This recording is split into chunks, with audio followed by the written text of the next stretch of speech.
Oke, selamat pagi Bapak.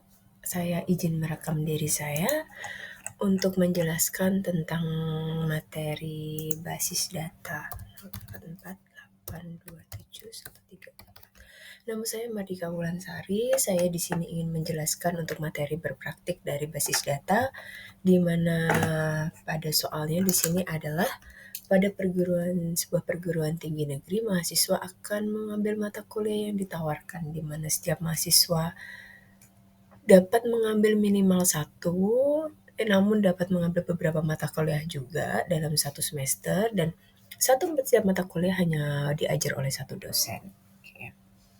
Dan setiap dosen dapat mengampu mengajar minimal satu mata kuliah. Nah, di sini pertama adalah kita identifikasi dulu dan menetapkan seluruh entitas yang terkait. Jadi dari soal ini terdapat 3 entitas, yaitu mahasiswa, mata kuliah, dan dosen. Dengan atribut-atribut atau field dari masing-masing entiti beserta key-nya antara lain adalah untuk mahasiswa saya menggunakan name, prodi mahasiswa, jurusan mahasiswa, dan nama mahasiswa.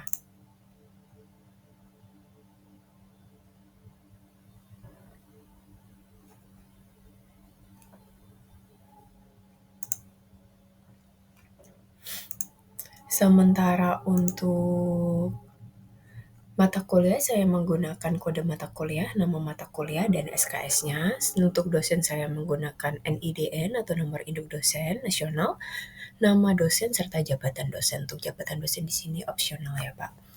Opsional ya kawan-kawan, jadi terserah mau dipakai apa. Untuk entitas ini sebenarnya yang penting adalah kita tahu di mana primary key-nya dan di mana favori key-nya. Sisanya opsional. Jadi kalau misalkan mau ditambah alamat, mau ditambah kelas, atau mau ditambah dia semester berapa atau bagaimana, itu terserah, itu nggak masalah. Yang penting primary key seperti nomor induk mahasiswa, lalu kemudian di sini nama mahasiswanya. Tapi sebenarnya primary key di sini ya foreign key-nya. Dan ini tuh harus ada gitu. Untuk yang kedua, kita mengidentifikasi nama dan menetapkan seluruh himpunan relasi di antara himpunan-himpunan entity beserta tamu atau beserta kunci tamu atau foreign key. Nah, di sini kita entity-nya tadi ada 3. Di sini mahasiswa yang masuk ke dalamnya entitasnya ada 3 juga. Mahasiswa, mata kuliah, dan dosen. Jadi kita atur seperti ini ya. Untuk mahasiswa ke mahasiswa dia tidak ada koneksi. Untuk mahasiswa ke mata kuliah artinya mahasiswa harus meregistrasi mata kuliah. Mahasiswa tidak ada koneksi dengan dosen. Mata kuliah di sini harus diregistrasi oleh mahasiswa. Mata kuliah dengan mata kuliah tidak ada koneksi. Mata kuliah dengan dosen harus diajarkan dan dosen mahasiswa itu tidak ada koneksi. Dosen dengan mata kuliah, di mana dosen itu mengajar dari mata kuliah tertentu, dosen dan dosen tidak ada. Keempat, kita harus gunakan menentukan derajat relasi untuk setiap himpunan. Jadi di sini selanjutnya kita tambahkan derajat kardinalitas, di mana dalam setiap penambahan derajat kardinalitas kita harus memahami kasus antar entitinya. Apakah entiti tersebut dari satu ke satu, satu ke banyak, atau banyak ke banyak. Nah, di sini relasi mahasiswa dengan mata kuliah adalah banyak mahasiswa yang bisa meregistrasi mata kuliah dengan minimal satu mata kuliah. Jadi artinya di sini M ke N ya, banyak ke banyak. Sementara relasi dosen untuk mata kuliah adalah satu dosen mengajar banyak mata kuliah, namun satu mata kuliah hanya bisa diajar oleh satu dosen. Maka dari itu relasinya adalah 1 ke N. Dan karena mahasiswa dan mata kuliah di sini relasinya M ke N, maka kita perlu konektor antara mahasiswa dan mata kuliah yang bernama KRS. Karena relasi M ke N tidak bisa dibuat langsung dan harus dipecah menjadi 2 relasi. Jadi 1 ke N dan N ke 1 melalui entitas penghubung yang disebut konektor. Sehingga koneksinya dari mahasiswa ke KRS adalah 1 ke N dan mata kuliah KRS adalah 1 ke N. Nah, di sini. Jadi kita bikin himpunannya, IRD-nya. Nah, di sini mahasiswa dengan yang primary key saya beri garis bawah ya, Pak. Jadi di sini primary key-nya, di sini dia primary key, di sini juga primary key, di sini primary key. Nah, dari sini mahasiswa kita masukkan semuanya tadi apa sih key-nya tadi?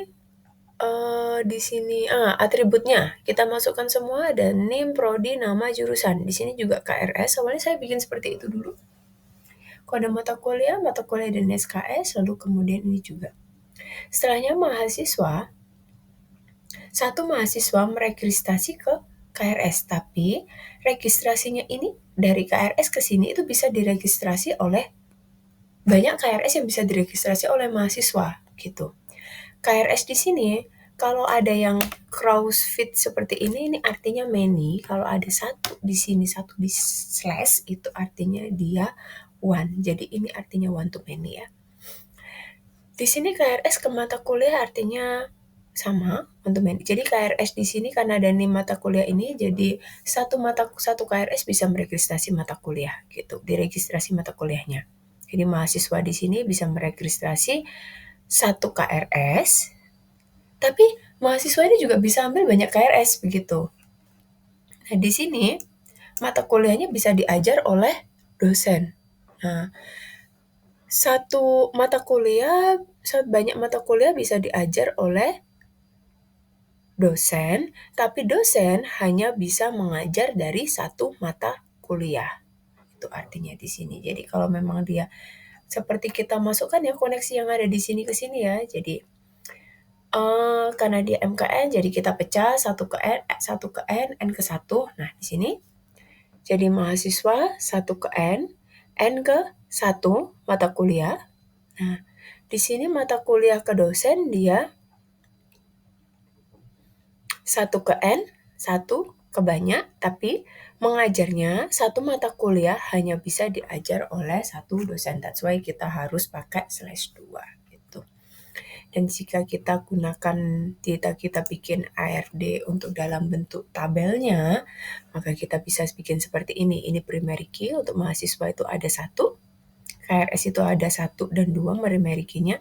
Lalu kemudian kita hubungkan ke mata kuliah, dan mata kuliah bisa dihubungkan ke dosen. Gitu.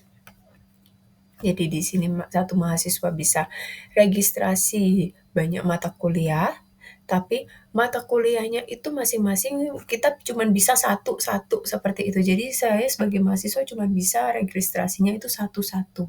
Tapi satu di sini bisa banyak kali gitu, bisa banyak sekali. Makanya kita bisa bikin seperti ini logiknya.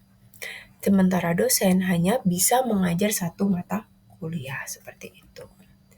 Ya, seperti itu saja Pak mungkin penjelasan dari saya. Terima kasih banyak. Assalamualaikum warahmatullahi wabarakatuh.